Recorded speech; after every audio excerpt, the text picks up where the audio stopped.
Yo, what is going on, guys? Welcome back to another video. So we now have my final part of the 2024-2025 division standing predictions, and we have the Pacific Division, which is a pretty wild division. You got some teams tanking, some teams truly trying to contend, some teams kind of stuck in the middle for the last couple of years. So I think it can go a bunch of different ways. I think there's teams that can really surge, teams that could really fall off. Let's not waste any time. Let's get into it because in last, it's pretty obvious. It's the San Jose Sharks. I think that they're going to be a much improved team with a 47 and 9 record, good for 61 points. That'll be a 14-point improvement. And when looking at the people that they brought in this offseason, Jake Wallman on the defense core, and then in terms of forwards, Tyler Toffoli, Will Smith, Malkin Celebrini signing. They actually were pretty solid top six, those three. And then you got Granlund, Eklund, and Zetterland that are all pretty solid players. So I think they're top six. It's not going to be good. It's not going to be average, but it's definitely probably the strength of this team. They could have some offense. It's really just the defense core where it really stands out in terms of a big three of like Vlasic, Mario Ferraro, and Jake Wallman is pretty goddamn shit. I think they have the worst defense core in the entire NHL. And then the tandem, it's going to be like Blackwood and then either Askarov, Vanacek, Cooley. I don't know. It's going to be a pretty bad tandem. So you factor in the defense core and the tandem is going to be pretty bad. Yes, they may score some goals, but I think they're a pretty safe bet to be a bottom three team yet again in the NHL. And I mean, they kind of want that. It's not like they're ready to take that next step. Although I'm sure they wouldn't say no to it, but I think they're going to have another top four, top five pick in the NHL draft next year. In seventh, I have the Calgary Flames. If you've been following this channel, you know that I'm hammering their under of 81.5. I have them with a 32, 40, and 10 record. I think the forward core, it's okay. It's a lot of average to above average players. You look at Huberdeau, maybe he can finally bounce back. Kadri had 75 points. Sharon Govich, although I think he'll regress a little bit, was very solid with like a 30 and 30 season. Kuzmenko was 14 goals, 11 assists in 29 games with the Calgary Flames. So I think the forward core can be okay. The problem is the defense core after their top two really falls off a cliff when looking at it. On top of their goalie tandem is going to be very young with Dustin Wolf. I'm not sure he's really going to have a fantastic season behind that defense core. And Dan Vladar has just been straight up bad the last 2 years. So when looking at the Calgary Flames, they're not going to have a fire sale like last season. But considering the fact they had 81 points last year and then they lost all those guys, and they only really brought in Anthony Manta, who they're probably just going to end up trading at the deadline,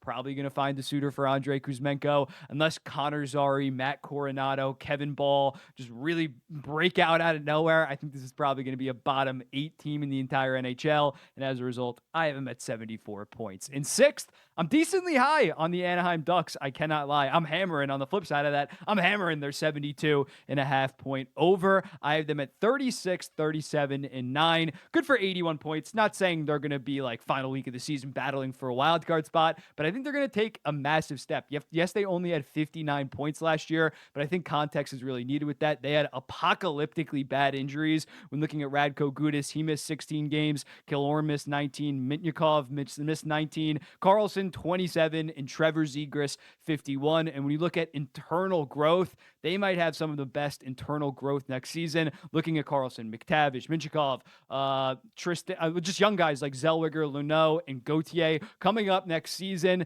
They're going to be a pretty high-flying team. Whether that defense core will be able to keep up with other teams is definitely a concern, and the goalie tandem is a little bit uncertain. I think Dostal will be a serviceable 1A. John Gibson hopefully can just be an okay 1B. I think this team is going to take a step when looking at it. Just so many U25 guys that are only going to be better next season. As long as Dostal can give them like a 906 in 48 games, this team's going to get out of the basement at the bare minimum. And even last year, I think if they were fully healthy, they probably would have been a 72-ish point team. So I expect them to take another around 10-point jump next season. I'm pretty high on the Anaheim Ducks. In fifth, I got the LA Kings, and I'm making this the morning after the diagnosis has come out over Drew Doughty in terms of breaking his ankle. You got to assume that's minimum going to be 10 weeks, maybe even 3 to 4 months. So considering the fact I really like Jordan Spence, I really like Brandt Clark. I think they're going to be studs down the line, but for them to have to make up for the role of Drew Doughty, who for the past 3 years has been eating 26 minutes a night and very effectively eating those 26 minutes a night. There's a big gap between Drew Doughty and the number 2 defenseman on this team, which I guess would be like Mikey Anderson. That's going to be very big shoes to fill. So as a result, I have them only at 89 points. The forward core is solid. No real stars, but a lot like 4 high-level players, assuming Byfield takes another step. But it doesn't really shock me that much, especially when you consider the fact that they lost PLD, who I think is actually going to have a decent season in Washington, as well as Arvidsson, and they brought in Fogle and Tanner Jeannot. Yes, you're going to have some Byfield internal growth, but not really moved that much by that forward core. And in net, Darcy Kemper has just been on a 3-year downfall in terms of the fact that with the Colorado Avalanche, he had a 929 with 21 goals saved above expected. Goes to Washington, still solid at 908 with 8.8 goals saved above expected. And then last year, an 890 with minus 4.5 goals saved above expected. In front of that now, massive loss in Drew Doughty. That defense core is not looking that good. So as a result, I have the LA Kings falling off a decent amount and missing the playoffs. In fourth, also missing the playoffs, but having a much better season than last year, I have the Seattle Kraken, 42-33-7. Good for 91 points. I think that they're going to be closer to the team that they were in 2023 than the team that they were in 2024. When looking at it, they're objectively a better team after adding Chandler Stevenson, even though I hate that goddamn deal. And Brandon Montour also got a bag. I really like the top 4 of this team. It's a good balance. Vince Dunn and Brandon Montour, very good offensive defensemen. They're going to be paired with Adam Larson, Jimmy Oleksiak, big physical defensive defenseman. Really like that top 4. The forward core is even less star power than the LA Kings, but even more depth in the fact that, like, I looked on Daily Faceoff. Jordan Eberle's on the 4th line right now. They have a bunch of above average to good players within that forward core. Not a ton of star power, though. It's really going to come down to Joey Daccord. If he can post another 9-10 to 9-15 season, this team's probably going to be playing important games come the final week of the season, battling it out for a wild card spot. In the playoffs, in third, I have the Vegas Golden Knights. Not that high on them. I have them at a 42-29-11 record. Good for 95 points. I think the defense is really going to carry them, considering their 3-headed monster of Hanifin, Theodore, and Pietrangelo is really going to have to carry them this season, considering the fact that their wingers are god-awful heading into the season. Deforiev, Barbashev, Olofsson, Holtz, and Brendan Brisson. And it's not even like their best winger, who is Mark Stone, is healthy. He always misses like 20 to 30 games. So looking at that, they're going to need a fully healthy Jack Eichel, a fully healthy Tomas Hertl, and fully healthy William Karlsson to make up for a pretty below average, if I'm going to be honest, forward core heading into next season. This is not the Vegas Golden Knights teams of 2022, well, they missed the playoffs in 2022, but they were loaded in terms of talent. 2023 or even 2024. This is a very shallow team after losing guys like Jonathan Marchessault and Chandler Stevenson. In second, I have the Vancouver Canucks. 45-27-10. Good for 100 points. I have some regression here. Their BDO was off the charts last year. Guys like Miller, Besser, and Hoglander all shot like 19%. They're still clear-cut the second-best team in the Pacific Division, though, after Vegas lost so much, after the LA Kings kind of fumbled the offseason a little bit on top of losing Drew Doughty. So I have no doubts they're going to be a playoff team. Not sure they're going to be competing for the number 1 seed in the Western Conference with, you can probably guess at this point, the Edmonton Oilers or like the Dallas Stars, but still, a very, very good. The forward core, I think, can be top 5 in the entire NHL after adding guys like Daniel Sprong and I think Jake DeBrusk potentially playing with Elias Pettersson. He can be like a 30-30 guy. So I really like the forward core.